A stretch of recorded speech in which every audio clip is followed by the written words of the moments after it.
जीव की विडंबना ऐसी है कि जब भगवान देते हैं तो हम बड़ी मर्जी आनंद से रख लेते हैं, और जब कोई वस्तु भगवान वापस मांगते हैं तो हम लोग देने में बड़ी आनाकानी करने लगते हैं। हम नहीं देंगे, हम नहीं देंगे, क्योंकि हम उस वस्तु से मोह कर लेते हैं, उस वस्तु से हम प्रेम कर लेते हैं, जो कि ठीक नहीं है। इतना प्रेम, इतनी आसक्ति नहीं होनी चाहिए। जो भगवान का है भगवान को, हम तो कहते हैं सब कुछ भगवान को समर्पित कर दो, सब कुछ उन्हीं का है। जबरदस्ती हम लिए लिए घूम रहे, सब भगवान को दे डालो, सब दे दो। जो भगवान को सब दे दोगे तो भगवान तुम्हें वो देंगे जिसकी तुम कल्पना नहीं किए हो। और जो देते हैं भगवान उसकी रक्षा भी करते हैं। योगक्षेमम वहाम्यहम, भगवान जो देते हैं अपने भक्त को उसे कोई छीन ना ले, उसकी रक्षा भी भगवान करते हैं। भगवान ने विभीषण को राजा बनाया, लंका का केवल राजा नहीं बनाया, रावण विभीषण का राज्य कोई छीन ना ले, उसकी रक्षा भी राम जी करते हैं। सुग्रीव को राजा बनाया, सुग्रीव के रक्षक भी राम जी बन गए। कोई छीनेगा नहीं, जो धन हमने दिया है उसका भोग भोगो, आनंद लो, उस पर कोई दृष्टि नहीं डालेगा। हमने धन भी दिया और धन के साथ साथ हम उसकी रक्षा भी करेंगे। भगवान अपने भक्त का पालन करते हैं, उसे धन देते हैं। सुदामा जी को धन दिया, केवल धन नहीं दिया, धन को भोगने के लिए जवानी भी दी। अरे 90 साल के बूढ़े के पास धन आ जाए तो धन आया नहीं आया बराबर है, क्योंकि 90 साल का आदमी है। अब 90 साल के आदमी को राजा बना दो तो कितने देर की प्रसन्नता, 90 पता नहीं कब मर जाए। इसीलिए सुदामा को केवल धन नहीं दिया, धन के साथ साथ जवानी दी है। सुशीला और सुदामा दोनों जवान हुए, और जो धन मिला उस धन की भगवान ने रक्षा की। जब तक सुदामा जी रहे तब तक भगवान के दिए हुए धन पर कोई उंगली नहीं उठाई, कोई आंच नहीं आई, कोई छीना नहीं, कोई किसी प्रकार का नुकसान नहीं। कई बार धन आता है ना तो ये डर हो जाता है कि कहीं ये चला ना जाए, नुकसान ना हो जाए, हानि ना हो जाए। जब भगवान पे समर्पित कर दोगे तो फिर नुकसान हानि की ये चिंताएं अपने आप मिट जाएंगी, स्वयं भगवान उसकी रक्षा करते हैं। ये यथा मां प्रपद्यन्ते तांस्तथैव भजाम्यहम्।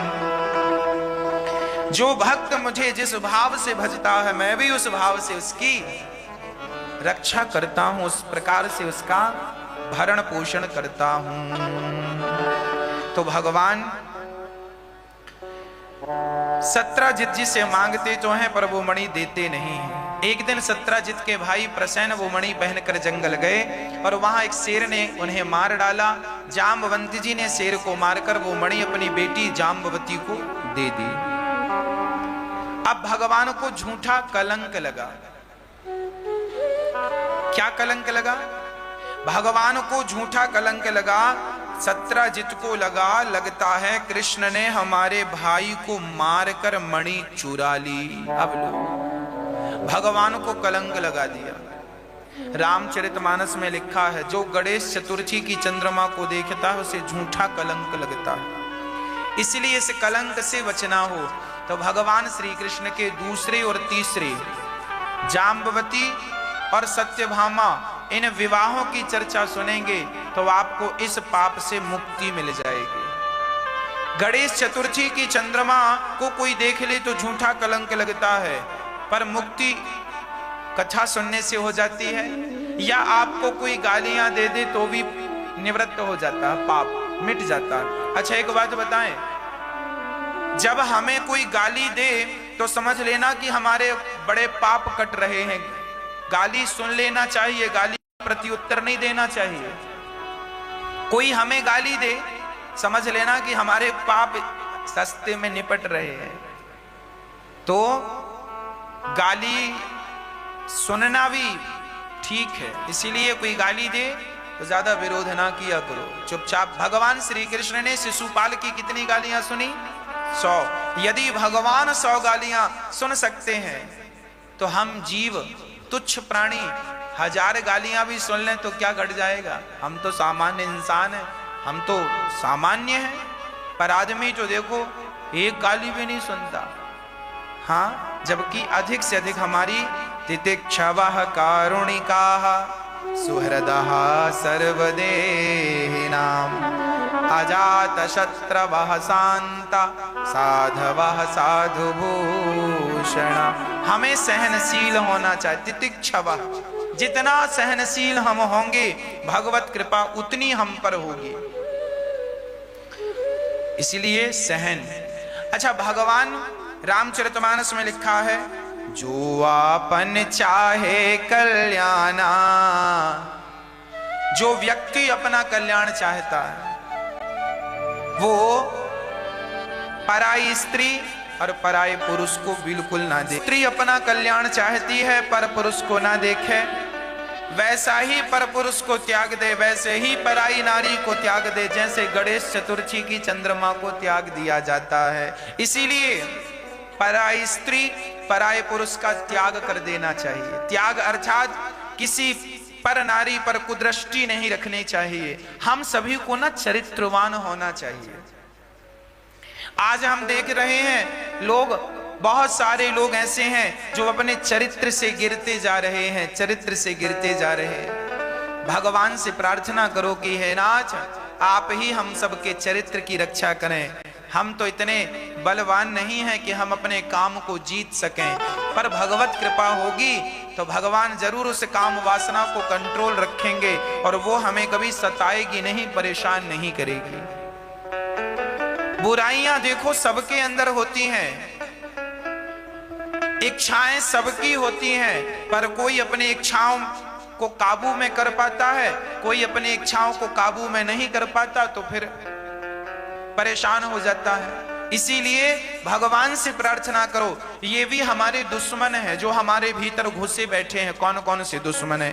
काम क्रोध मद लोभ सब नाथ नरक के पंथ, सब परिहरि रघुवीर है भजहु भजहि जेहि संत। काम क्रोध मद लोभ सब, ये नरक के दरवाजे हैं।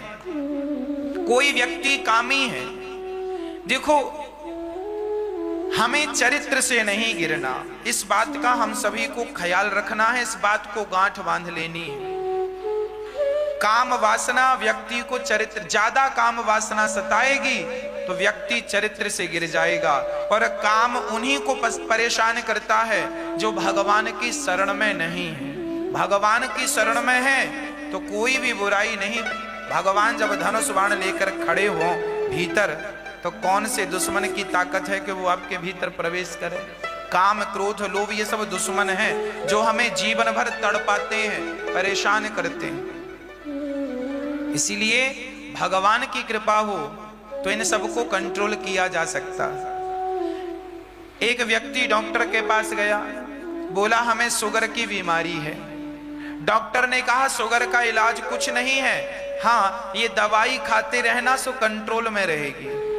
उसी तरह काम क्रोध लोभ का कोई इलाज नहीं है। सत्संग की दवाई लेते रहोगे, भगवत प्रेम बनाए रहोगे तो ये सब दुर्वासनाएं कंट्रोल में रहेंगी। और जरा भगवान से नजर हटी तो दुर्घटना घटी। इसीलिए भगवान के श्री चरणों में अपने आप को समर्पित जितने जल्दी हो सके कर डालें। मैं कृष्ण का हूं, मैं राम का हूं, राम मेरे हैं, बस। प्रिय भक्तों,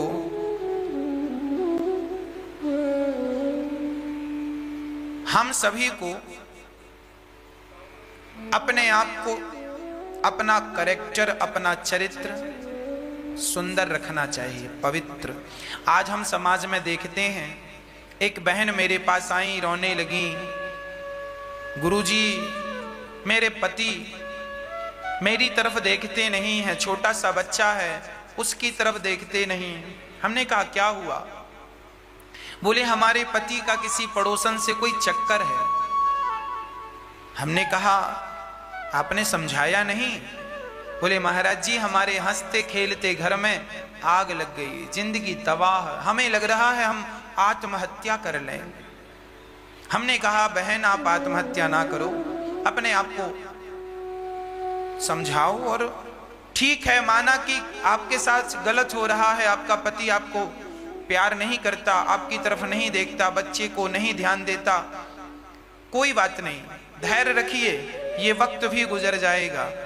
हमने उनको समझाया, हमने कहा ये बताओ कि आपके पति का किससे चक्कर है? उन्होंने कहा हमारे पड़ोस में एक महिला है, उसने झूठे प्यार के जाल में फंसा रखा है। संयोग से हम वहां कथा करने गए तो वो महिला कथा सुनने आई जिससे उसके पति का कोई चक्कर था। कथा में आई, हमने ये कथा सुनाई।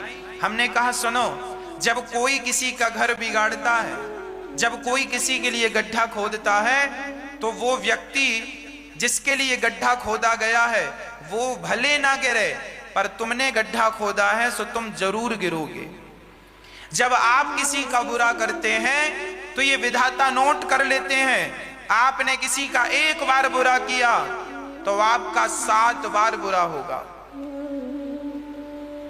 आपने उस लड़की की, उस स्त्री की जिंदगी बिगाड़ दी। उसका पति अच्छा था, अपने पत्नी बच्चों के साथ रहता था, पर तुमने झूठे प्यार में अपनी ओर खींच लिया और उसकी पत्नी, उसके बच्चे अनाथ जैसे हो गए। क्या इसका दंड तुम्हें नहीं मिलेगा? और तुम्हें मिलेगा तो 7 बार मिलेगा, 7 जन्म तक तुम्हें यह दंड मिलेगा। तुम किसी का घर तबाह करोगे, तुम किसी का घर बिगाड़ोगे तो भगवान तुम्हारा घर दंड तो मिलेगा। एक गांव में एक वैश्या आ गई और सारे गांव को प्रदूषित करने लगी, दूषित करने लगी। गांव के लोग बड़े परेशान हो गए। एक महात्मा जी वहां से निकले, संत से चरण पकड़कर गांव के लोगों ने कहा, महाराज गांव में एक वैश्या रहने लगी है और पूरे गांव को गंदा कर रही है, कृपा करो तो वैश्या का कोई इलाज हो। महात्मा जी बोले, मैं करता हूं इलाज। महात्मा जी ने अपनी कुटिया वैश्या के घर के सामने बनाई, घास की कुटिया, और सवेरे 4 बजे से सीताराम सीताराम राधे श्याम राधे कीर्तन करने लगे।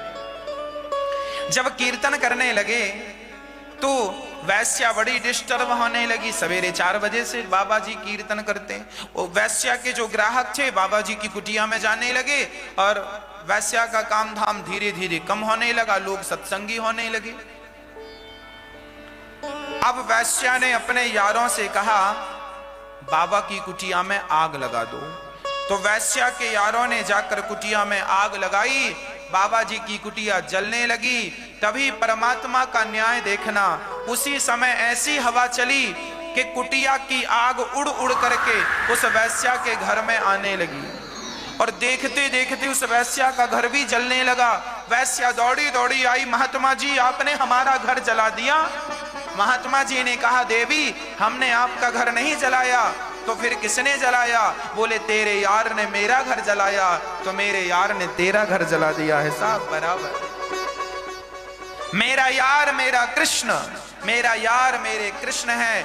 जब तूने मेरे साथ गलत किया तो एक बात बताओ, आप किसी बच्चे के साथ गलत व्यवहार करो तो क्या उसकी मां देखती रहेगी? क्या रोकेगी नहीं? क्या विरोध नहीं करेगी? क्या दंड नहीं देगी? उसी तरह हम भगवान के बच्चे हैं। यदि आप हमारे साथ कुछ गलत व्यवहार करोगे तो क्या होगा? क्या भगवान नहीं देख रहे हैं? भगवान कहेंगे, अच्छा भक्तों का तुम बुरा सोच रहे हो, हम अब तुम्हारा करेंगे बुरा, तो फिर तुम्हारा भी बुरा होता। इसीलिए आप किसी का बुरा ना सोचिए। मैं स्टाम्प पेपर में लिख के साइन कर सकता हूं, आपने किसी का बुरा नहीं किया तो आपका भगवान कभी बुरा होने नहीं देंगे। और आपने किसी का बुरा किया है तो जो आपके साथ बुरा हो रहा है वो आपके कर्मों का दंड मिल रहा है। फिर कहूंगा मैं कि न देना दोष किस्मत को, विपत्ति तो सब पे आती। कर्म दंड जब मिलेंगे ना तो आदमी रोता है, हमारे साथ बुरा होता। तुमने भी तो किसी के साथ किया था, क्यों किया? भूल कर भी किसी के साथ बुरा व्यवहार ना हो, किसी स्त्री की तरफ आंख उठाकर ना देखो, किसी पुरुष की तरफ आंख उठाकर ना देखो, अपनी पत्नी और अपने बच्चों में प्रसन्न रहो। आपने किसी के बसे बसाए घर को आग लगाई, 7 जन्म तक वो आग आपको जलाती रहेगी, 7 जन्म तक जलाएगी। इसीलिए चरित्रवान बनना है, चरित्रहीन नहीं। राम चरित्र सुनवे को रसिया, राम लखन सीता मन बसिया। अरे राम चरित्रवान थे, इसीलिए हम सब मंदिर बनाकर पूजा करते हैं। रावण ने इंद्र पर विजय प्राप्त कर ली, रावण ने कुबेर को जीत लिया, रावण ने नागलोक को जीत लिया, रावण ने सबको जीत लिया, पर अपने काम को नहीं जीत सका, अपने चरित्र को नहीं जीत सका, जिसके कारण आज गली गली पुतले जलाए जाते हैं। व्यक्ति धन से श्रेष्ठ नहीं होता, धनी रावण जैसा धनवान इस दुनिया में कौन होगा, पर उसके पुतले जलाए जाते हैं। धन से कोई महान नहीं बनता, मां महान बनता है अपने चरित्र से। समझाओ अपने बच्चों को कि आज के वातावरण में बच्चे अपना चरित्र ना बिगाड़ें। आज गलत संगत में आपकी बेटी पढ़ने बड़े बड़े शहर जाती है, आपका बेटा पढ़ने बड़े बड़े शहर जाता है, और वहां ध्यान रहे कि कहीं उनका चरित्र ना बिगड़ जाए, कहीं उनके संस्कार ना बिगड़ जाए। इन बातों का भी माँ बाप को ध्यान रखना चाहिए। चरित्र ना बिगड़े, संस्कार ना बिगड़े। बिगड़ गया तो सारी दौलत पाकर भी आप अपना चरित्र वापस नहीं कर सकते। इसीलिए ये दुनिया में केवल चरित्र ही एक ऐसा है जो प्राणी को एक बार मिलता है और एक बार चला जाए तो दोबारा कोई ऑप्शन नहीं, उसके लिए अगला जन्म लेना पड़ता, तब चरित्रवान कहलाओगे। इसीलिए भगवान से प्रार्थना करो कि हे नाथ, आप ही हमें बचाएं हर बुराई से, हम तो आपके हैं बस। किसी स्त्री पुरुष पर कभी कुदृष्टि नहीं रखनी चाहिए। हर स्त्री को मां, आपसे उम्र में बड़ी है तो मां बराबर की है, तो बहन छोटी है तो बेटी, आपसे उम्र में बड़ा है पुरुष तो पिता बराबर का है, भाई छोटा है बेटा। इस भाव से लोग कहते हैं संसार बुरा है, हम कहते हैं संसार बुरा नहीं है। लोग कहते हैं जमाना बुरा है। अब ये बताओ कि जमाना से हम हैं, जमाने से हम हैं या हमसे जमाना है?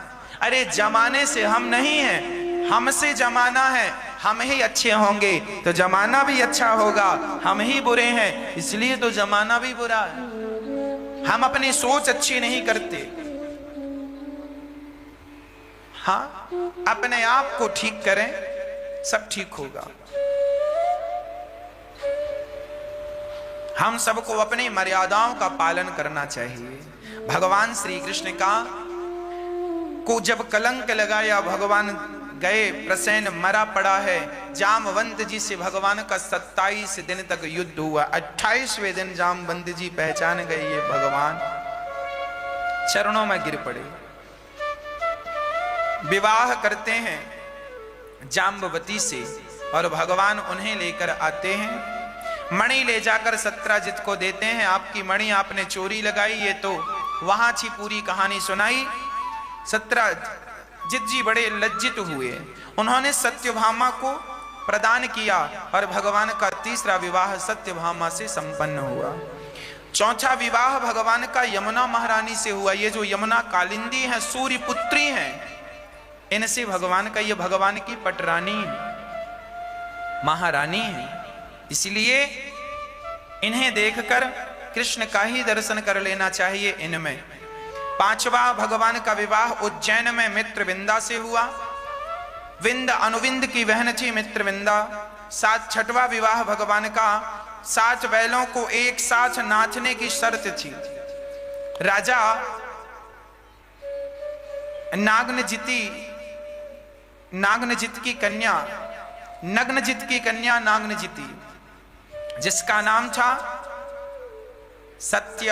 सत्या से विवाह किया। 7 बैलों को एक साथ नाथ कर, यह भगवान का 6वां विवाह था। 7वां विवाह भगवान कैकेय देश की राजकुमारी जिनका नाम था भद्रा से विवाह किया। 8वां विवाह भगवान का लक्ष्मणा से संपन्न हुआ।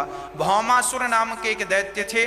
भौमासुर नाम जो 16,100 कन्याओं को बंदी बनाए, इन सभी भौमासुर को युद्ध में पराजित किया और 16,100 कन्याओं को मुक्त किया। भगवान ने कहा देवी किराया खर्चा लो, अपने अपने घर जाओ। उन्होंने कहा हम आपके अतिरिक्त अब कहीं नहीं जाएंगे। तब भगवान ने उन्हें कहा कि क्या किया जाए? बोले आप हमारा वर्ण कर लीजिए, विवाह कर लीजिए। कोई हमें सम्मान नहीं देगा, कहेगा पर पुरुष के पास रहकर आई हो। तब भगवान ने उन सभी कन्याओं से विवाह किया और भगवान के विवाह हो गए टोटल 16,108। भगवान कितने विवाह हुए पर किसी एक विवाह का भी शादी का कार्ड छपा नहीं पाए, क्योंकि सब इमरजेंसी केस थे, ले लेके भागना पड़ा। कोई टाइम ही नहीं मिला कि हल्दी चढ़े, तेल चढ़े, मंडप गढ़े। कई लोग कहते हैं, अच्छा कई लोगों को इस बात से बड़ा ऑब्जेक्शन है कि भगवान ने इतने सारे विवाह क्यों किए। अरे तुम्हें किसने रोका, तुम भी कर लो, तुम्हारा तो एक ही नहीं हो रहा है। आज तो बहुत लोग ऐसे हैं जिनका एक भी नहीं होता, तुम्हें किसने रोका। कई लोग कहते हैं भगवान ने इतने सारे भी, अरे वो भगवान है। 16,100 कन्याएं ऐसी थी जिनका हरण भौमासुर ने किया था और बंदी बनाया था, और भगवान ने भौमासुर को मार के कन्याओं से कहा था घर चली जाओ। उन कन्याओं ने कहा था कि अब हमारे पिता, हमारा भाई कहेगा कि तुम पर पुरुष के पास आई हो रहकर हमसे कोई विवाह भी नहीं करेगा। उस जमाने में स्त्रियां को कोई किडनैप कर ले, कोई हरण कर ले, तो क्या उस स्त्री से कोई पुरुष विवाह करता है ना। आज तो फिर भी लोग समझने लगे हैं, पर उस जमाने में ऐसा नहीं था। पर पुरुष के पास कोई स्त्री रह जाए तो उसका विवाह नहीं होता था। क्या त्रेता युग में ऐसी बातें नहीं थी। धोबी भाई ने यही तो कहा था कि सीता रावण के पास थी, अपनी पत्नी को स्वीकार करने से इनकार कर दिया। वो रात किसी केवट के पास मजबूरी में पानी बरसने लगा, वहां फंस गई, रात वहां गुजार लिया। सो बोला नहीं, हम तुम्हें पत्नी के रूप में स्वीकार नहीं करेंगे। द्वापर युग में भी ये घटना घटी। भीष्म पितामह लेकर आए अंबालिका को, है ना। उनमें से एक का विवाह तो हो गया, दूसरी किसी से प्रेम करती थी, तो उसने कहा कि अब हमसे पितामह भीष्म आप विवाह करो, हमारे घर से हरण करके लाए हो। अब हरण करके लाए हो, हम जिससे प्रेम करती थी उसके पास गई तो उसने मना कर दिया कि अब तुम्हारा हरण हो चुका है, अब हम तुमसे विवाह नहीं करेंगे। ये द्वापर युग की घटना है। उससे किसी ने विवाह नहीं किया। फिर उसी ने तपस्या किया और वही शिखंडी बनी और भगवान से कहा कि ब्रह्मा पितामह भीष्म ने मेरी जिंदगी बिगाड़ी है। मैं किसी से प्यार करती थी, उस राजा से विवाह करना चाहती थी, पर मेरा हरण कर लिया कि विवाह इनसे करो जबरदस्ती। अब तपस्या किया, कहा कि मैं पितामह को मारना चाहे, वही शिखंडी बनी और उसी के कारण पितामह भीष्म की मृत्यु। ये इतिहास के पन्नों में सब दर्ज है, हमारे शास्त्रों की सब बातें हैं। तो हर युग में स्त्री के साथ देखिए ऐसा होता आया है। इसीलिए मैं आप सभी से प्रार्थना करता हूं कि आप जो स्त्रियां 16,100 थी वह भौमासुर के बंधन में थी और भगवान ने सबसे कहा जाओ, अब उनसे विवाह कौन करता। तब भगवान ने उन्हें अपना कर क्या गलत किया। दरबार में बंसी वाले के दुख दर्द मिटाए जाते हैं, दुनिया के सताए लोग यहाँ सीने से लगाए जाते। जिन्हें कोई ना अपनाए उन्हें हमारे भगवान अपनाते हैं, तो क्या गलत किया। भगवान है वो। उन नारियों को जिसको समाज अपमानित कर रहा था, उन्हें पत्नी का सम्मान देकर उन्हें समाज में सम्मान दिलाया, क्या गलत किया। इसीलिए भगवान का विषय श्रद्धा का विषय है, संदेह का विषय नहीं। ईश्वर तर्क से नहीं, श्रद्धा से समझा जा सकता। ईश्वर अतर्क है, भगवान को श्रद्धा से समझा जाए, तर्क से नहीं। प्रिय भक्तों, नारियों पर अत्याचार वर्षों से होता आया है, वर्षों से होता आया है।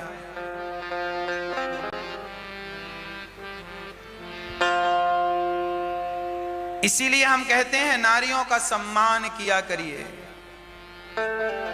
युग के बेटों ने, ये हर बेटे के लिए नहीं बोल रहा हूं, जो बेटा अपनी माँ की सेवा करता है उन बेटों के चरण धूल तो मैं अपने माथे पे सजाऊं, पर जो बेटे अपनी माँ की सेवा नहीं करते उन बेटों के लिए ये लाइन मैं अपनी तरफ से बोल रहा हूं। कलयुग के बेटों ने अपनी माँ को सताया है। खुद के ही बच्चों ने, खुद के ही बच्चों ने उन्हें घर से निकाला है। खुद के ही बच्चों ने इन्हें घर से निकाला है। नारी का भाग्य भगवन तूने कैसा बनाया है। नारी का भाग्य भगवन।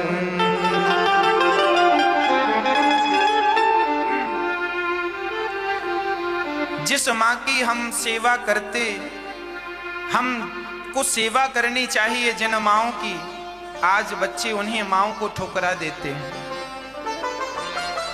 इन माँओं का दुख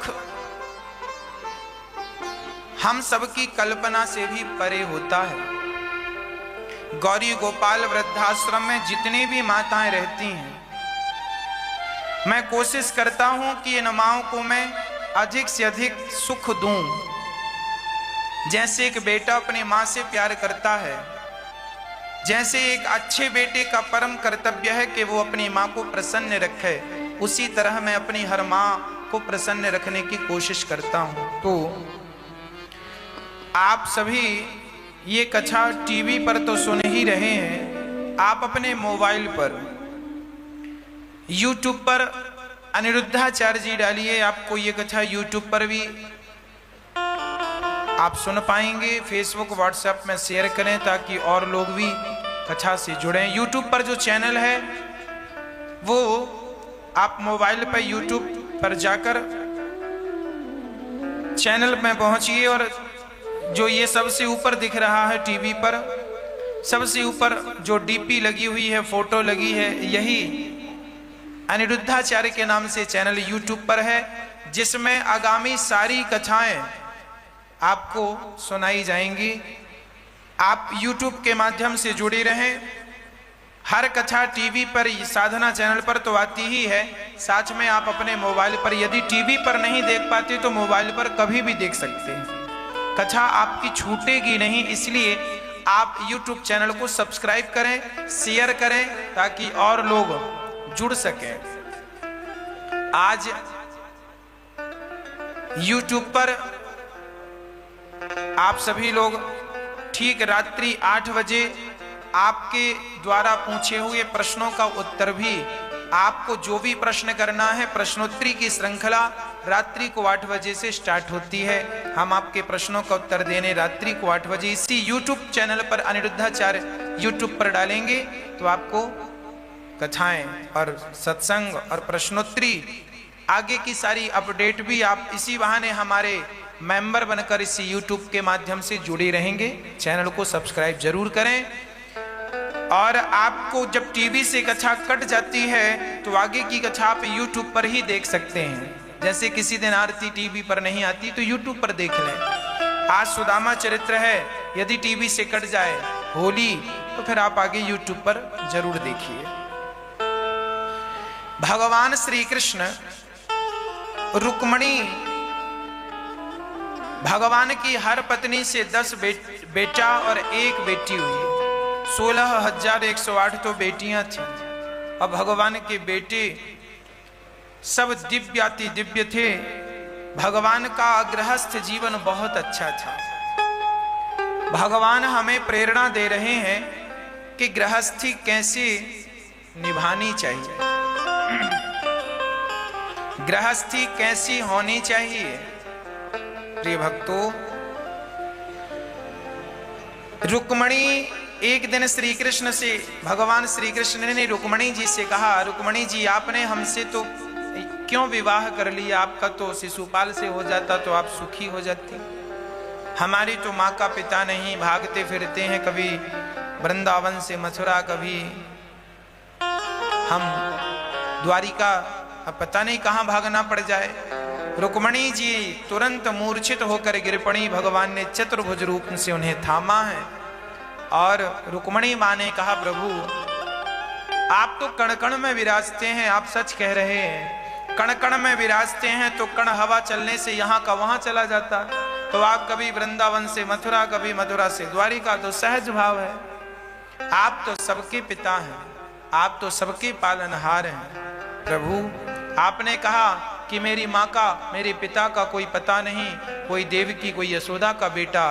प्रभु आप तो सबके माता पिता हैं, आपके माता पिता का पता चल भी कैसे सकता है, आप तो जगत पिता हैं, भला आपके माँ बाप का पता कौन लगा सकता है। तो वो बात सही है।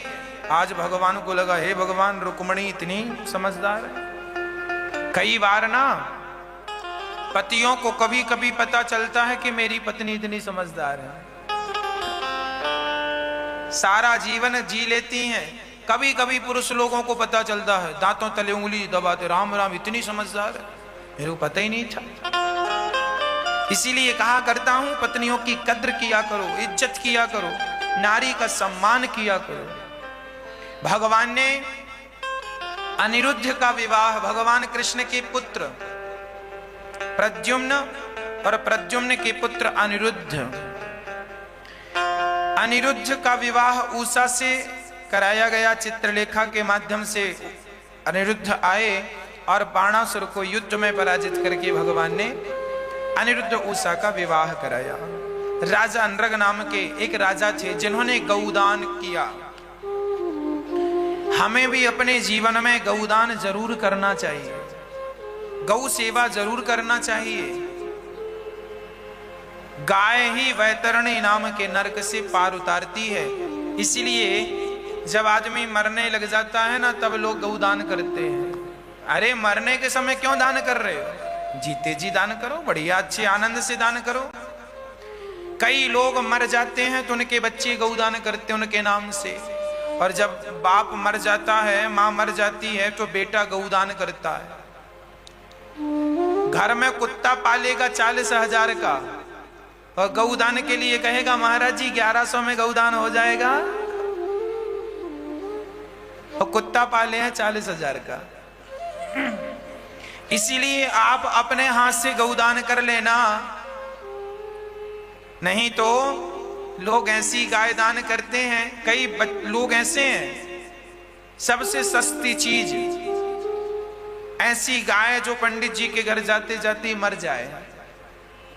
इसीलिए आप अपने जीते जी अपने हाथ से, अरे बच्चे जो करें वो प्लस होगा, आप अपने हाथ से गौदान कीजिए, अपने हाथ से दान पुण्य। मरने के बाद जो होगा बच्चे करेंगे करेंगे, नहीं आज का युग ऐसा है साहब के बच्चे तेरे ही भी नहीं कर पाते। बच्चे, एक पिता के 2 बेटे थे। जब पिताजी मरे तो छोटा बेटा कहे बड़े बेटे से तुम तेरी ही करो, बड़ा कहे तुम करो। ये बच्चे आपस में झगड़ा करते हैं, तेरी का खर्चा कौन उठाएगा। इसीलिए कहते हैं अपने जीते जी अपनी तेरे ही वर्षी सब कर लो। अपने जीते जी ब्राह्मणों को खिला पिला दो, दान पुण्य कर दो। इसीलिए कहते हैं अन्य क्षेत्र अपने जीते जी कर लो। मरने के बाद तो जो बच्चे करेंगे सो प्लस है, करेंगे अच्छा है, पर अपने हाथ से भोजन प्रसादी करा लो, अपने हाथ से जो करना है कर लो। मरने के बाद क्या होता है क्या नहीं होता वो हरि इच्छा है। राजा अनरग ने गौदान की, पर एक गाय पंडित जी को दान की। वही गाय छूटकर उनके गौशाला में पुनः आ गई। उसी गाय का दूसरे पंडित जी को दान कर दिया। दोनों पंडित जी लड़ते हुए आए, ये गाय हमारी, ये गाय हमारी। चूंकि राजा होने के बाद भी वो निर्णय ना कर पाए, इसीलिए उन्हें गिरगिट बनना पड़ा। और आज भगवत स्पर्श होते ही उनका उद्धार हो गया। हाँ, उनका उद्धार हो गया।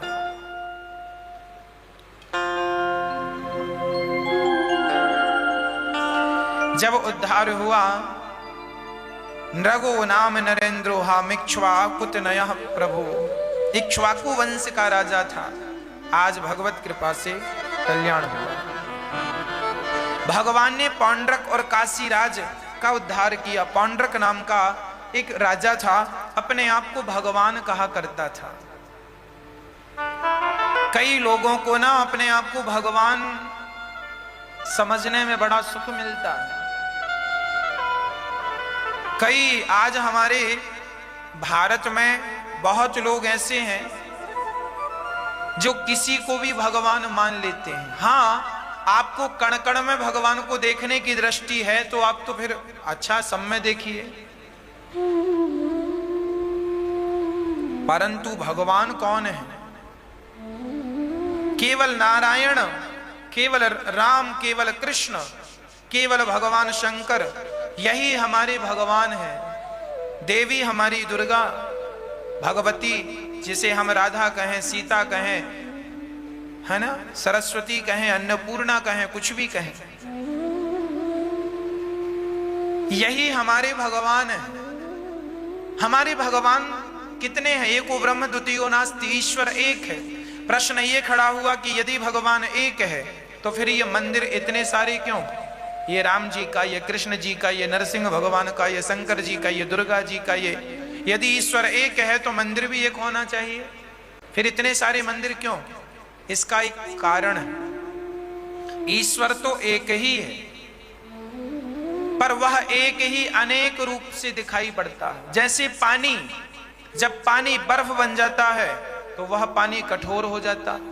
पानी ही बर्फ है, पानी ही भाप है, पानी ही ओस है। पानी एक है पर चार रूपों में दिखाई पड़ता है। पानी बर्फ, पानी भाप, पानी ओस और पानी पानी, एक ही चार नामों से और चार रूपों से जाना जाता है। उसी तरह वह एक परमात्मा ही अनेक नाम, अनेक रूप से जाना जाता है। एक स्त्री है, उस स्त्री को पिता देखता है तो बेटी कहता है, पति देखता है तो पत्नी कहता है, पुत्र देखता है तो मां कहता है, और भाई देखता है तो बहन। स्त्री एक है पर देखने वाले चार होने के कारण आपको चार नामों से, चार रूपों से जाना जाता है। उसी प्रकार ईश्वर एक है, उस परमात्मा को देखने वाले भक्त अनेक होने के कारण उस एक को ही अनेक नाम से, अनेक रूपों से जाना और पहचाना जाता है। वह एक ही है, वही राम है, वही कृष्ण है, वही शिव है, वही नारायण है, वही दुर्गा है, वही गणेश है, वही हनुमान है। अलग अलग कुछ भी नहीं है, इसीलिए वह एक ही है, ये समझना। इनको राम, कृष्ण, दुर्गा, हनुमान जी, शंकर जी, गणेश जी, इनके अतिरिक्त नारायण, शिव, इनके अतिरिक्त आप किसी को भगवान यदि कहते हैं तो आपको कोई गलतफहमी हो गई है। पौंड्रक भी अपने आप को भगवान कहता था, उसकी भी मति मारी गई थी। आज हम अपने भारत में देखते हैं कुछ लोग एक बाबा जी का मंदिर बना दिए हैं, राम जी को नीचे बिठाते हैं, कृष्ण जी को नीचे, और बाबा जी की पूजा करते हैं ऊपर बिठाकर। क्या ये भगवान का अपमान नहीं है?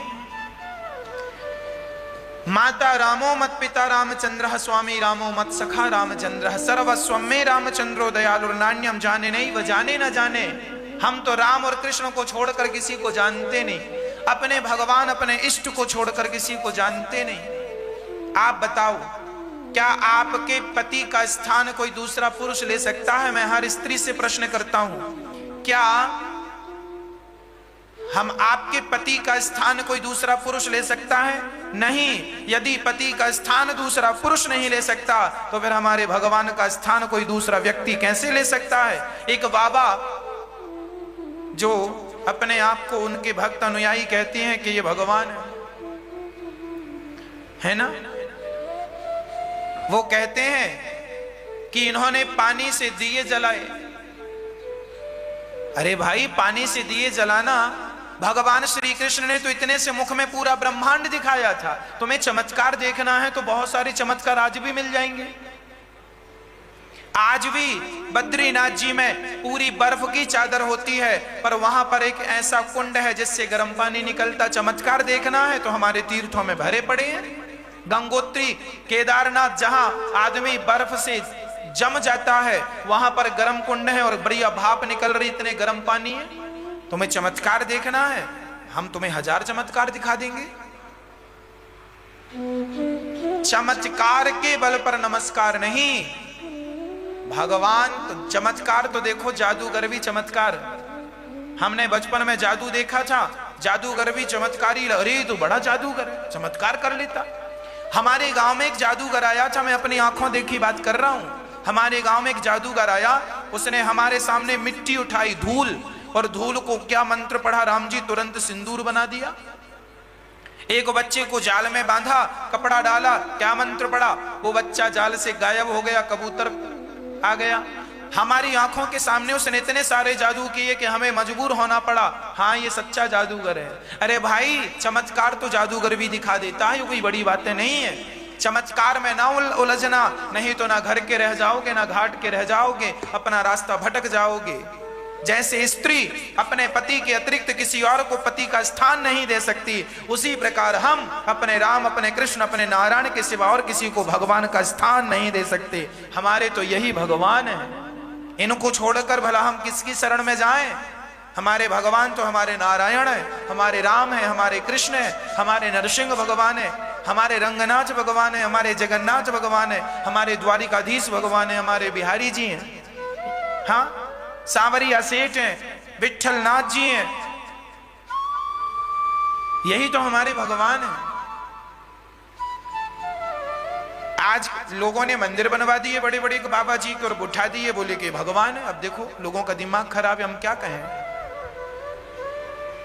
इसीलिए वैसे ये कलयुग है, इस कलयुग में लोगों का रास्ता भटकना कोई आश्चर्य नहीं है, पर आप सत्संगी लोग हैं, आप इस सत्यता को जाने।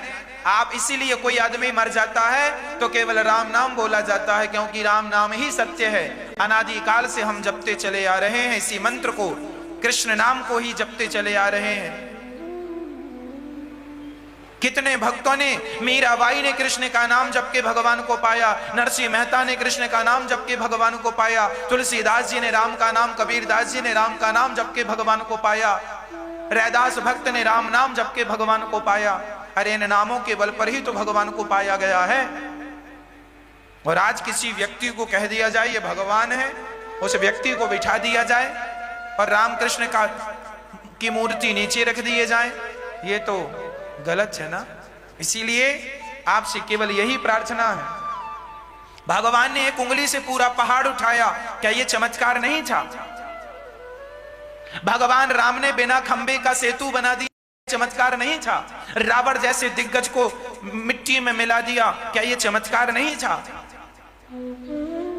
सीता जी की आप कहते हैं अग्नि परीक्षा ली, आप कहते हैं राम जी ने सीता की अग्नि, चलो माना कि अग्नि परीक्षा ली, पर सीता जी अग्नि परीक्षा में आग में नहीं जली, क्या ये चमत्कार नहीं था?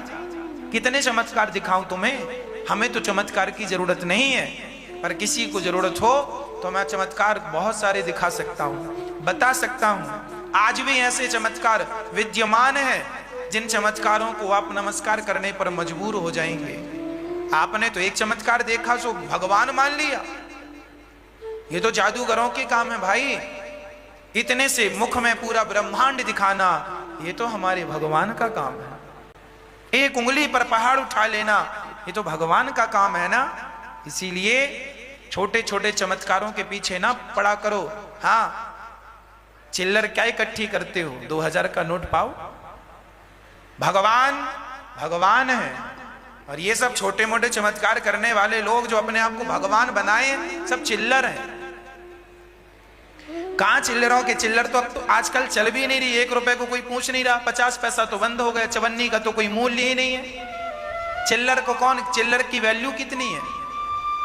एक आदमी बोला हमारे पास 1000 की चिल्लर रखी है, कोई लेता ही नहीं। तो चिल्लर ज्यादा दिन चलती नहीं है, ये याद रखना चाहिए। ये जो अपने आप को भगवान बनाए बैठे हैं, ये सब चिल्लर हैं, कितने दिन चलेंगे देख लीजिएगा।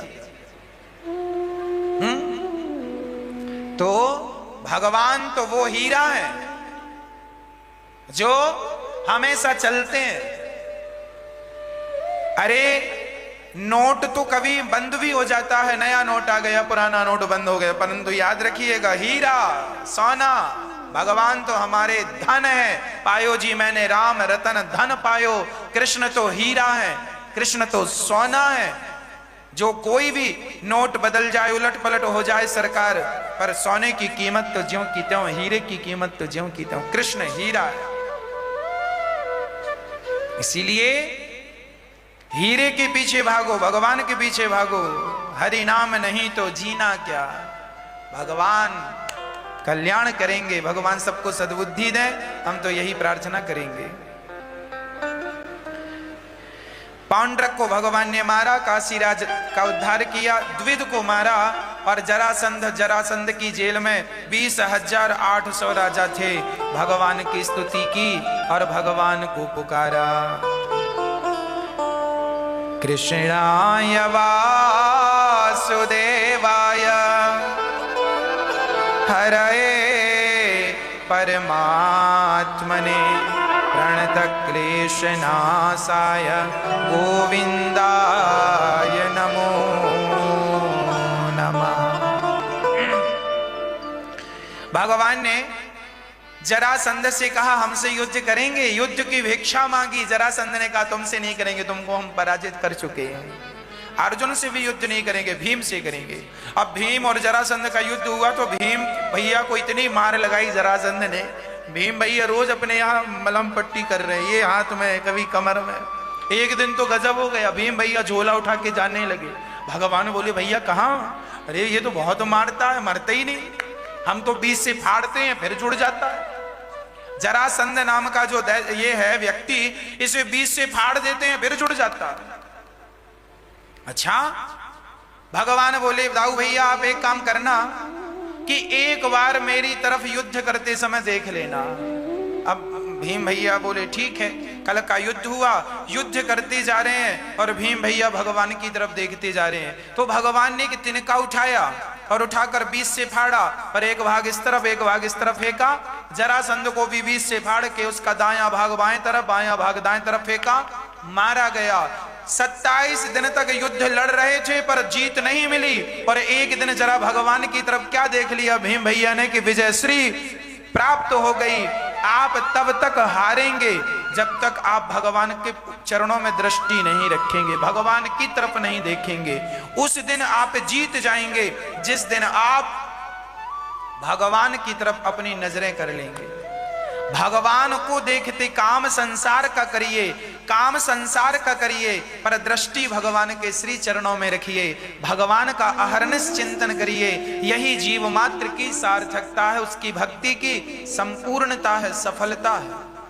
काम करते रहो, नाम जपते रहो, मन से गोविंद गोपाल गाते। भीम भैया ने युद्ध करते समय दृष्टि कहां रखी? भगवान पर। आप भी सारी गृहस्थी के सारे काम करो पर दृष्टि भगवान पर बनी रहे। हे नाथ, मैं आपको भूलूं नहीं एक क्षण के लिए, एक पल के लिए। हे नाथ, मैं एक पल के लिए आपको कभी भूलूं नहीं। जरासंध का उद्धार हुआ। जरासंध के बेटा को राजा बनाया, सहदेव को, और उनकी एक मुकुट थी, वो पसंद आ गई भीम भैया को, से ले आए। वही मुकुट राजा परीक्षित पहन के गए जिस पे कलयुग बैठा। ये चर्चा हुई। शिशुपाल का भगवान ने उद्धार किया। 100 गालियां सुनने पर जब 101 गाली हुई, सिर भंग कर दिया। हमें अधिक से अधिक सहनशील होना चाहिए। भगवान ने युधिष्ठिर के यज्ञ में पत्तल उठाने की सेवा की और यज्ञ को संपूर्ण कराया। शाल्व का और दंत वक्र का भगवान ने उद्धार किया। भगवान के परम मित्र का नाम था सुदामा। कृष्णस्यासीत् सखा कश्चित् ब्राह्मणो ब्रह्मवित्तमः विरक्त इंद्रियार्थेषु प्रशांतात्मा जितेन्द्रियः। कृष्णस्यासीत् सखा कश्चित् ब्राह्मणो ब्रह्मवित्तमः विरक्त इंद्रियार्थेषु प्रशांतात्मा जितेंद्रियः। हाँ, सुदामा जी भगवान के सखा हैं, ब्राह्मण हैं, जो ब्राह्मण वृत्ति है, ब्राह्मण को धन केवल भिक्षा, इस वृत्ति से अपने जीवन का निर्वहन करते हैं सुदामा जी। 5 घर भिक्षा मांगते हैं, उससे अधिक कहीं नहीं जाती। उतनी देर खड़े रहते हैं जितना समय गाय दोहने में लगता है। विरक्त हैं, इंद्रियों को कंट्रोल कर रखा है, और प्रशांत आत्मा, प्रसन्न। सुदामा जी गरीब हैं, तो इसका मतलब ये नहीं कि रोते रहें रोते रहें रोते रहें ना, प्रशांत आत्मा। गरीब हैं तो क्या हुआ, पर प्रसन्न रहते हैं। प्रसन्न रहना ही भगवान की सर्वोपरि भक्ति है। हर हाल में, गरीबी हो अमीरी हो, हानि हो लाभ हो, हर हाल में व्यक्ति को प्रसन्न रहना चाहिए। कपड़े कैसे पहनते हैं? हाँ, कुचैलम मलिनम क्षामम ध्वजम धमनि संततम देवी पर्यचरत साक्षात् चामरभ्य जनेन वै। सुदामा जी फटे पुराने वस्त्र पहनते हैं, जो मिल जाए उसमें संतोष रखते हैं, कोई शिकायत नहीं है। हमें शिकायत नहीं होनी चाहिए भगवान से, प्रभु आपने ये नहीं दिया, भगवान वो नहीं। अरे जो दिया है क्या वो कम है? एक आदमी बोला, उसके पास 1 करोड़ की गाड़ी थी। उसने सोचा मेरे दोस्त के पास तो खुद का प्लेन है, खुद का उड़ने वाला विमान। वो 1 करोड़ की गाड़ी में बैठा उदास था, ये सोच सोच करके मेरे दोस्त के पास तो प्लेन है। तभी उसके बाजू में बैठा हुआ बोला, यार तुम्हारी किस्मत बहुत अच्छी है। एक आदमी आया, बोला भाई साहब ये गाड़ी 1 करोड़ की जो आपके पास है, मेरा भी सपना है कि काश मेरे पास भी ये गाड़ी हो, पर मेरे पास तो केवल 10 लाख की गाड़ी है। जो 1 करोड़ की गाड़ी में बैठा था वो सोच रहा था मैं विमान पर, मेरा खुद का विमान होता। और जो 10 लाख की गाड़ी पर बैठा है वो सोच रहा कि काश मेरे पास 1 करोड़ की गाड़ी। और जो 10 लाख की गाड़ी पर बैठा था, तभी वहां से मोटरसाइकिल वाला निकला और बोला काश मेरे पास भी कार होती तो धूप और बारिश से बच जाता। मोटरसाइकिल वाले को देखकर साइकिल वाले ने सोचा काश मेरे पास भी मोटरसाइकिल होती तो मैं भी फास्ट चलता। साइकिल वाले को देखकर एक पैदल चलने वाला सोचा कि काश मेरे पास भी साइकिल होती तो मैं साइकिल से चलता। एक पैदल चलने वाले को देखकर एक 3 चक्के की साइकिल में, जो अपाहिज लोग हैं वो 3 चक्के की साइकिल में, 4 चक्की छोटी सी साइकिल है, उस पर बैठा एक अपाहिज सोच रहा था काश मेरे पांव बढ़िया होते तो मैं भी इसकी तरह चल पाता। इस दुनिया में यदि आपकी इच्छाएं अनंत हैं तो आप कहीं भी हों आप सुखी नहीं रहेंगे। जो स्थिति पैदल चलने वाली की थी वही स्थिति वह 1 करोड़ की गाड़ी में बैठने वाली की भी थी, क्योंकि दुखी वो भी था और दुखी ये है। दुख तो दोनों का समान है, इसीलिए सबसे बड़ा धन है संतोष। जब आवे संतोष धन। आप ये मत कहा करो कि मेरे पास कुछ नहीं है। अरे ईश्वर ने आपको जो दे रखा है वो कम नहीं। आपकी ये जो आंखें हैं, जानते हो मार्केट में कीमत क्या है? ये जो कान है, आपका ये जो दिव्य शरीर है, क्या इसकी कीमत आपको पता है? इसीलिए परमात्मा ने जो दिव्य शरीर दिया है, जरा इसकी कीमत समझिए, इसका अपमान ना कीजिए। परमात्मा ने सबको अमीर बनाया है, परीक्षाओं के कारण व्यक्ति गरीब सा नजर आता है। सुदामा जी अमीर हैं, कौन कहता सुदामा गरीब है? सुदामा हर हाल में प्रसन्न है, इसीलिए सुदामा जी अमीर हैं।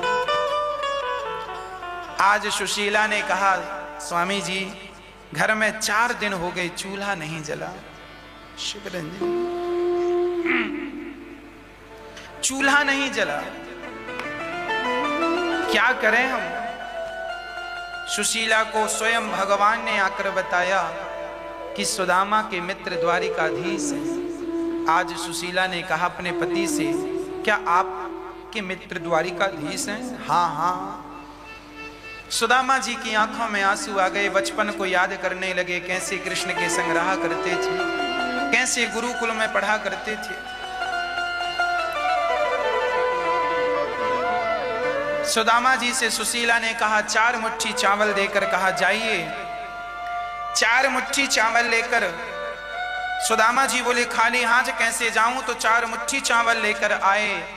सुदामा जी 4 मुट्ठी फटे से कपड़े में बांधकर सुशीला ने दिया और चले श्याम सुंदर से मिलने सुदामा। कोई रास्ता पता नहीं था, द्वारिका कहाँ है ये कोई अता पता नहीं। सुदामा पूरी पोरबंदर से सुदामा जी चले, और चलते चलते जब हम निकल पड़ते हैं उस परमात्मा के लिए, तो वहां मंजिल तक पहुंचाना स्वयं भगवान का काम है। स्वयं भगवान गाड़ी लेकर आए और सुदामा को कहते हैं मैं द्वारिका जा रहा हूं बाबा, क्या चलोगे? सुदामा बोले चलेंगे। गाड़ी पर बैठे स्वयं भगवान ने उन्हें द्वारिका पहुंचाया। चलना हमारा काम है, भगवान के लिए पहुंचाना भगवान का काम है। हम कहीं नहीं पहुंचते, हमें स्वयं भगवान पहुंचाते हैं। हमारी क्या ताकत है कि कहीं पहुंच सकें। सुदामा जी द्वारिका पहुंचे, द्वारपालों से कहा भैया क्या हमें कृष्ण का दर्शन होगा? क्या हमें कृष्ण का दर्शन होगा? द्वारपालों ने कहा अभी संदेशा सुनाता हूं। द्वारपाल ने कहा शीश पगाना जगा तन में अहि जाने को आहे बस के ही ग्राम दीन दयाल को नाम बतावत अपनो नाम सुदामा पूछत दीन दयाल को नाम बतावत अपनो नाम सुदामा। सुदामा जी के जैसे ही द्वारपाल ने कहा एक व्यक्ति आया है और अपने आप को सुदामा बता रहा है, दौड़ पड़े द्वारिकाधीश, सुदामा आया, सुदामा सुदामा। सब छोड़कर भगवान सिंहासन छोड़कर अपने मित्र के लिए दौड़े। सुदामा सोच रहे हैं मैं तो अब मेरा मित्र बड़ा आदमी हो गया, पता नहीं पहचानता है कि नहीं। सुदामा वापिस जाने लगे, तभी आवाज आई मित्र सुदामा रुक जाओ। सुदामा ने पलट कर देखा, श्री कृष्ण दौड़ पड़े और हृदय से लगा लिया सुदामा को। मित्र तुम कहां जा रहे थे? सुदामा ने कहा तुमने आने में देर लगा दी, तो मैं वापिस जा रहा था। कन्हैया ने कहा मित्र देर मैंने नहीं, देर तो तुमने लगा दी। इतनी देर करता है कोई अपने मित्र से मिलने में? और सुदामा का हाथ पकड़कर भगवान ले गए, सिंहासन पर बिठाए और देखे सुदामा की दीन दशा करुणा करके करुणा निधि रोए। पानी पर आते को हाथ छूए नहीं, नैनन के जल से पग धोए। पानी पर आते को हाथ छूए नहीं, नैनन के जल से पग धोए। अपनी आसन पर बिठाया, चरण जल लाने को कहा। रुक्मणी मां ने देर क्या लगाई, नेत्रों के जल से चरण धुल डाले। सुदामा से भगवान ने कहा मित्र बताओ मेरे लिए क्या लेकर आए हो? सुदामा 4 मुट्ठी चावल छिपाने लगे। मैं बताऊं, सुदामा जी भगवान के लिए 4 मुट्ठी चावल नहीं बल्कि चारों पुरुषार्थ भगवान को दे रहे हैं। धर्म अर्थ काम मोक्ष 4 मुट्ठी चावल। ना अर्थ न धर्म न काम रुचि, गति न चाहु निर्वाण, जन्म जन्म रति राम पद यह वरदान है। सुदामा ये कहते हैं कि कन्हैया ये 4 मुट्ठी चावल ना मैं आपसे धर्म मांगने आया, ना अर्थ मांगने आया, ना काम ना मोक्ष, मैं तो केवल आपसे प्रेम करने आया। कोई चाहत नहीं। सुदामा द्वारिका गए थे, भगवान से कुछ लेने नहीं गए। सच्ची बात यह थी, सुदामा भगवान को देने गए थे।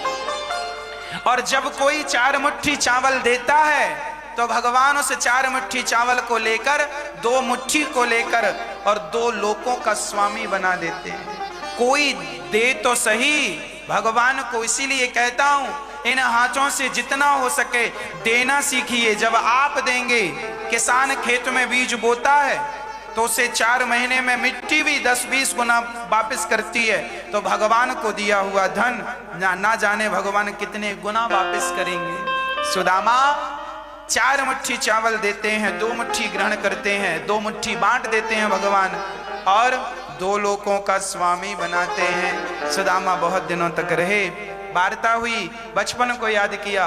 सुदामा जी अब वापस जाने लगे। जब घर पहुंचे तो सुशीला ने सोने की थाल में आरती उतारी। भक्तों, ये कथा अब टीवी से कट जाएगी। आप अपने मोबाइल पर अनिरुद्धाचार्य जी डालिए और अपने मोबाइल पर आगे की कथा सुनिए। अनिरुद्धाचार्य जी यूट्यूब पर डालिए और आप आगे की कथा, अभी होली होगी, ठाकुर जी की पावन चर्चा, अभी दत्तात्रेय जी की 24 गुरुओं की चर्चा, जो भी चर्चा बची है, टीवी से कथा कट जाने पर भी कथा आप यूट्यूब पर देखिए। आरती का दर्शन आगे यूट्यूब पर आप जुड़ जाइए, टीवी से कथा कटने वाली है। भगवान सुदामा जी बड़े प्रेम से अपने घर गए। आनंद के साथ अपनी पत्नी, अपने परिवार के संग सुदामा जी रहने लगे। इतना सा लेकर इतना सारा कोई दे सकता है? केवल भगवान। इसके बाद भगवान की लीला है, कुरुक्षेत्र भगवान गए हैं, जहां भगवान अपनी गोपियों और ग्वाल वालों से मिलते हैं। अपनी गोपियों से, अपने ग्वाल वालों से, अपनी मां यशोदा से भगवान भेंट करते हैं। माता रोहिणी ने कहा, भगवान की पत्नियों ने कहा कि कृष्ण ने जो बाल लीलाएं की थी वो जरा चरित्र हमें सुनाइए। मां रोहिणी भगवान की समस्त पत्नियों को वही प्रसंग सुनाती हैं। किस प्रकार भगवान लीला करते थे, कैसे गैया चराते थे, कैसे गोपियों को आनंदित करते थे, ग्वाल वालों को, मैयाओं को आनंदित करते थे। और जब माता रोहिणी ने ये सुनाया कि जब श्री कृष्ण यहाँ से चले गए वृंदावन छोड़कर, तो क्या स्थिति बनी गोपियों की, मानो प्राण निकल गए। ऐसी स्थिति भगवान के लिए गोपियां तड़प रही हैं मछली की तरह। कोई सखी तो भोजन नहीं कर रही है, दिन रात रोती। जब वो वर्णन किया तो वहां खड़े होकर भगवान कृष्ण, बलराम और सुभद्रा ने भी ये चर्चा सुनी। तीनों का शरीर पिघलने लगा।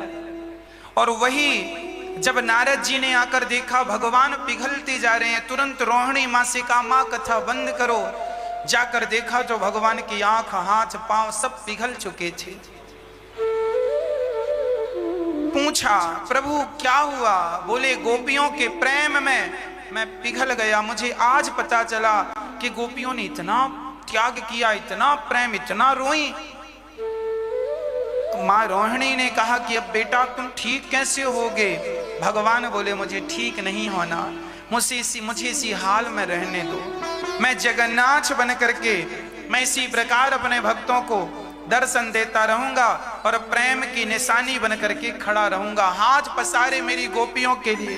कोई गोपी जैसा भक्त हो, कोई मेरी गोपियों जैसी भक्ति करे तो मैं उनके लिए हाथ पसारे खड़ा हूं। आए, मैं उन्हें गले से लगाने को तैयार हूं।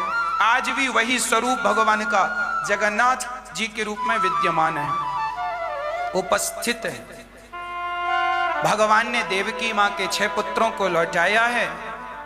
और भृगु जी ने भगवान को जब लात मारी तो भगवान ने चरण सहलाते हुए कहा, भृगु जी मेरी छाती बड़ी कठोर थी, आपके चरण बड़े कोमल थे, कहीं आपके चरणों को चोट तो नहीं आ गई। भगवान ने सांब पेट में कपड़ा बांधकर संतों का अपमान करता है और आपस में लड़के मरने का श्राप मिल जाता है दुर्वासा जी के द्वारा। नव योगेश्वरों का संवाद और 24 गुरुओं की चर्चा। दत्तात्रेय जी के 24 गुरु, एक एक पृथ्वी को गुरु बनाकर दत्तात्रेय जी ने सीखा। पृथ्वी सहनशील होती है, हमें भी जीवन में सहनशील होना चाहिए। पृथ्वी को फिर वायु को गुरु बनाकर सीखा। वायु सुगंध दुर्गंध दोनों से गुजरती है और किसी पर आसक्त नहीं होती। हम सुख दुख दोनों में रहें पर किसी के आदि ना बने। जैसे आकाश सर्वव्यापी है, ऐसे कृष्ण की सत्ता सर्वव्यापी है। जल को गुरु बनाकर सीखा। जैसे जल अपना स्वभाव नहीं छोड़ता, उसी प्रकार भगवान हमें भी अपना स्वभाव नहीं छोड़ना। अग्नि चंद्रमा सूर्य सबको गुरु, एक एक शिक्षा कहीं से भी सीखने को मिले हमें सीख लेना चाहिए। आपस में प्रभास क्षेत्र जाकर सारे यादव आपस में लड़ गए और आपस में लड़कर समाप्त हो गई। ये भगवान की लीला थी। भगवान अपने सारे परिकर को परमधाम भेजते हैं। सारे गोपियां जन भगवान के ग्वालवाल, माँ यशोदा देव की, नंद बाबा, सब भगवान के बलदाऊ भैया, सब भगवान के परमधाम द्वारिका वृंदावन के सभी लोग परमधाम को गए। कुछ यादव आपस में जो लड़के मरे, ये लड़ना मरना तो केवल एक बहाना था। ये तो भगवान की लीला पूरी हुई, उसकी एक लीला थी। भगवान परमधाम को जाने की तैयारी, 125 वर्ष की लीला भगवान की पूरी हुई। और जब भगवान जाने लगे तो एक बहेलिये ने पांव में बाण मारा। बहेलिया दौड़ कर आया, प्रभु मैंने तो हिरण समझकर बाण मारा, मुझे क्षमा कर दो। भगवान बोले, तू क्या मुझे मारेगा, मैं तो खुद ये लीला करके जा रहा हूं। मैंने तुझे छिपकर मारा था, तू बाली था, तूने मुझे मार दिया है, सब बराबर। भगवान ने उसकी भी गति की। और जब भगवान जाने लगे तो भक्तों ने कहा, प्रभु हम आपके बिना कैसे रहेंगे। भक्तों ने कहा, हम जा नहीं रहे, हम तो भागवत में समा रहे। जहां जहां ये भागवत होगी वहां वहां प्रकट होके हम अपने भक्तों का दुख दूर करते रहेंगे। जा नहीं रहे, हम तो समा रहे। और भगवान इस भागवत जी में समा गए। यह भगवान की पावन सी कथा। हाँ, भगवान जब समाये हम सभी सुनते हैं तो भगवान की अनुभूति हमें इसी भागवत से हो जाती है। 7 दिन की कथा परीक्षित ने सुनी। भगवान चले, 60वां दिन हुआ, तक्षक ने रसा, परीक्षित का उद्धार हुआ। और जनमेजय ने यज्ञ करके सर्पों को मारना चाहा, गुरुजनों ने यज्ञ को रोका। अब मैं 7 दिन की सूची सुनाता हूं। पहले दिन की कथा में अपने श्री गौकर्ण जी के द्वारा धुंधकारी का उद्धार और भक्ति ज्ञान वैराग्य का कल्याण हुआ। दूसरे दिन राजा परीक्षित को श्राप। तीसरे दिन की कथा में ध्रुव चरित्र। चौथे दिन जन्मोत्सव। 5वें दिन बाल लीला। 6वें दिन रुक्मणी मंगल। आज सुदामा चरित्र के साथ वाणी को हम पूरा करेंगे। इस कथा के परीक्षित बनकर हमारी मैया श्रीमती जागेश्वरी देवी ने कथा सुनी। मैया के लिए बहुत बहुत साधुवाद। आज दिल्ली से हमारे मैया जी चोपड़ा मैया, राज मैया और श्री सुरेंद्र चोपड़ा जी का पदार्पण हुआ। आपका स्वागत है।